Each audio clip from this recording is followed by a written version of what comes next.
Halo semuanya, saya Nasrin Gafat Rahman yang FM 2241-90. Nah, di sini saya akan menjelaskan tentang judulnya saya itu adalah analisis faktor-faktor yang mempengaruhi organisasi performance yang dimiliki oleh organization culture.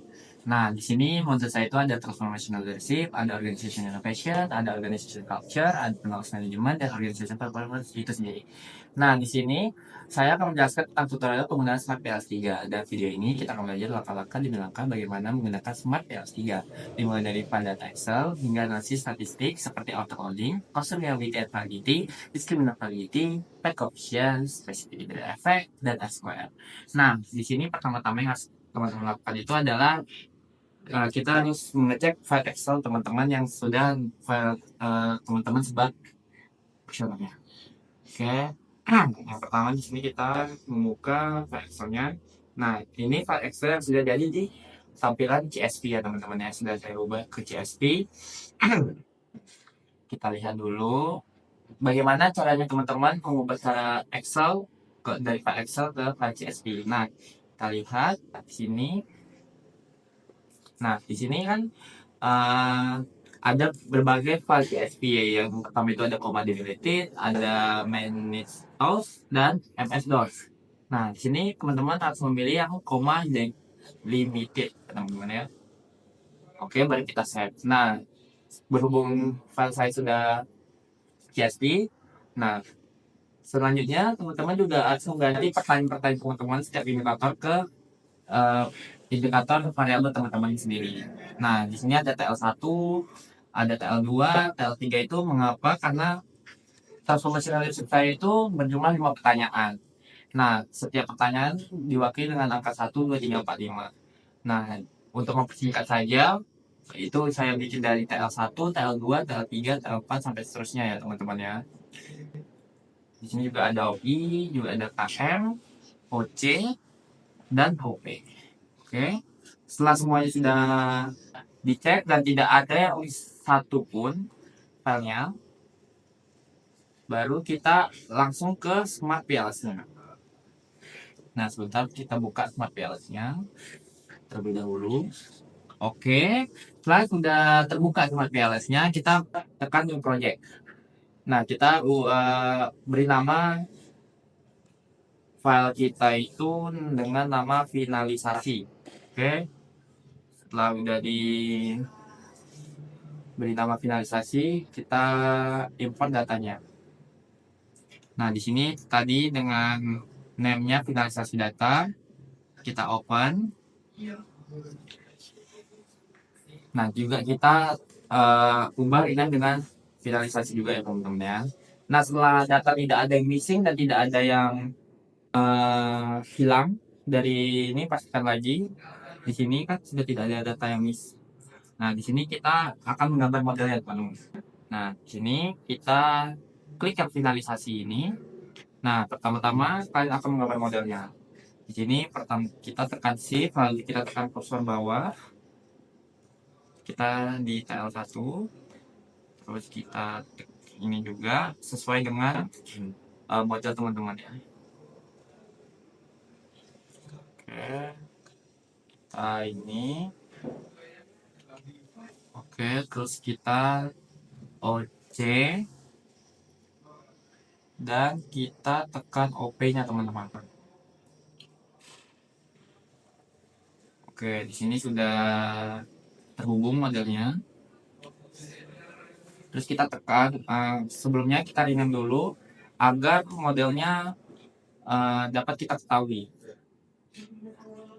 Ini sesuai dengan variabel teman masing-masing ya. Itu saya dengan organization innovation, terus ini juga dengan KM, terus di sini ada OC, organization culture, dan di sini ada OP. Oke. Setelah itu kita tekan connect untuk menghubungkan semua variabel yang ada di PLS Uganda. Nah, di sini sudah dari merah menjadi biru, itu berarti datanya sudah siap untuk kita hitung ya teman-teman ya. Nah, di sini yang pertama itu kita harus tekan calculate, itu kita tekan algoritma yang itu menguji tentang auto loading, terus kita menguji tentang discriminability, terus ada kita menguji tentang considerability juga, dan itu juga kita menguji tentang S-squares. Selanjutnya kita start calculation, kita tunggu beberapa saat dan muncul. Yang pertama itu kita akan menguji tentang outer loading, teman-teman. Nah, di sini outer loading itu adalah menunjukkan kekuatan indikator memiliki konstruk dengan nilai-nilai itu di atas 0,7.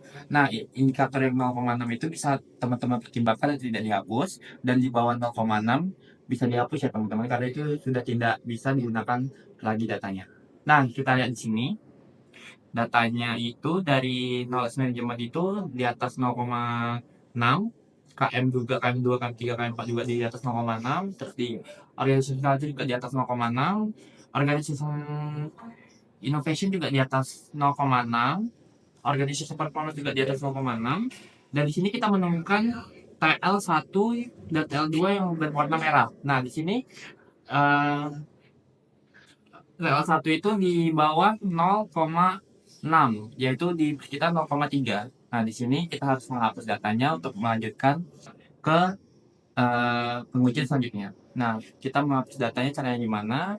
Kita tekan select dulu pertama, jangan di connect. Terus kita TL1-nya kita tekan delete. Sesuai data yang tadi, baru kita calculate lagi. Baru kita start calculation. Kita lihat dulu datanya. Nah, di sini kan sudah kenapa yang 0,6 itu di warna merah dan tidak dihapus karena masih dapat dipertimbangkan kembali datanya. Oke, selanjutnya itu kita masuk setelah outloading sudah semuanya, kita akan masuk ke konstruk reliability and validity. Nah, konstruk reliability itu konvers alfanya itu harus lebih dari 0,7, composite reliability-nya juga harus lebih dari 0,7, dan AVE-nya itu harus lebih nilainya dari 0,5 sehingga datanya dianggap valid, teman-teman.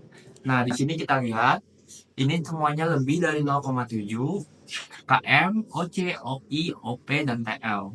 Sesuaikan dengan variabel teman-teman lagi ya. Di situ API-nya juga lebih dari 0,5, dan di sini datanya dapat dianggap valid. Nah, yang ketiga kita akan menguji tentang diskriminan and validity. Nah, di sini ada tiga, yaitu Cornell, cross-coding, dan heteroid motor-rotoid ratio. Nah, apa itu Cornell calculation? Akar kuadrat AVE harus lebih besar dari korelasi antar variabel. Yang kedua itu ada cross-loading. Cross-loading itu adalah loading pada konstruk, asal harus lebih tinggi daripada konstruk yang lainnya. Dan HTMP itu adalah nilai ideal yang lebih kurang dari 0,90 atau lebih kurang dari 0,85 untuk model ketat pada variabel itu masing-masing. Nah, di sini saya akan menggunakan Cornell salah satunya. Di sini kalau teman-teman lihat 0,835 itu lebih besar daripada 0,7, 0,872 juga lebih besar dari 0,769, 0,85 juga lebih besar dari 0,786, 0,870 itu lebih besar daripada 0,698. Jadi di sini kita bisa lanjut ke pengujian yang kedua, yaitu pengujian di bootstrapping. Di sini bootstrapping itu ada path option dan specific indirect effect. Nah, di sini kita akan lagi bootstrappingnya, kita start calculation. Kita tunggu aja sampai datanya ini, dan nah ini sudah keluar datanya. Yang ini path option itu adalah menunjukkan arang dan kekuatan hubungan antar variabel. Nah, di sini itu nilai itu berkisar dari -1 sampai +1. Nah, semakin dekat ke +1, maka hubungannya itu semakin kuat. Nah, di sini kita lihat KMOC itu teman-teman juga di sini dua aja dilihat. Yang pertama itu sampel minnya. Yang sampel minnya itu adalah menunjukkan hipotesis itu positif atau negatif. Nah, kita lihat di sini KM ke OC itu tidak ada negatif, berarti positif. Terus KM OP juga positif, OC ke OP juga positif, OI ke OC-nya juga positif, TL ke OC-nya juga positif, dan TL ke OP-nya juga positif. Nah, kalau ada teman-teman yang mungkin variabelnya minus itu berarti negatif ya teman-teman ya, hipotesisnya. Dan yang kedua di sini p-value-nya itu positif semua. Karena itu p-value itu menguji tentang bagaimana variabel itu signifikan atau tidak signifikan. Jika di atas 0,05 itu berarti tidak signifikan, dan di bawah 0,05 itu berarti signifikan. Nah, kita lihat lagi di sini tidak ada yang tidak signifikan, berarti semua variabel saya ini berarti positif signifikan. Oke, selanjutnya itu kita akan menguji tentang specific indirect effect. Nah, specific indirect effect itu apa sih? Specific indirect effect itu adalah pengaruh tidak langsung antar konstruk lewat mediator. Konstruk itu berarti variabel teman-teman, dan mediator itu berarti mediasi kalian. Nah, kita lihat di sini, saya mau ada 3 mediasi di penelitian saya, yaitu dari knowledge management ke OP eliminasi OLC, terus OI ke OP diminasi oleh C juga, dan transformasi saya juga diminasi oleh organisasi berpengaruh ke OP dan diminasi oleh organisasi culture. Nah, di sini teman-teman juga melihat sampel min-nya juga dan p-value-nya. Kita lihat di sini sampel min-nya itu tidak ada yang negatif, positif positif semua, 0,169, 0,138, dan 0,076.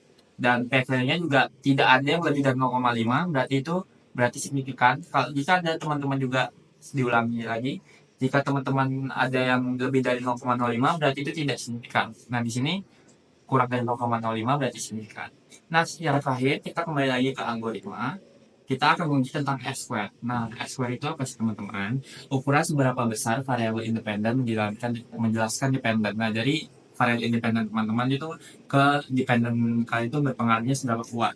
Nah, di sini dinyatakan kuat itu di angka 0,75, terus dikatakan sedang itu dari 0,50 sampai 0,75, dikatakan lemah itu dari 0,25 sampai 0,50, dan sangat lemah itu dikatakan dari kurang dari 0,25. Nah, kita lihat di sini, organization culture saya itu di atas 0,7, dan OP saya berkisar di 0,669, berarti itu dikatakan sedang ya teman-teman ya, karena dia di antara 0,50 sampai 0,75.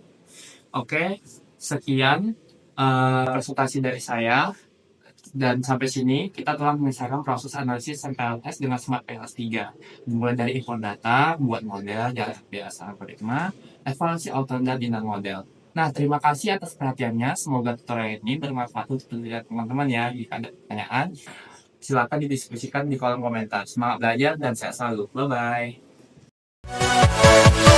Yeah.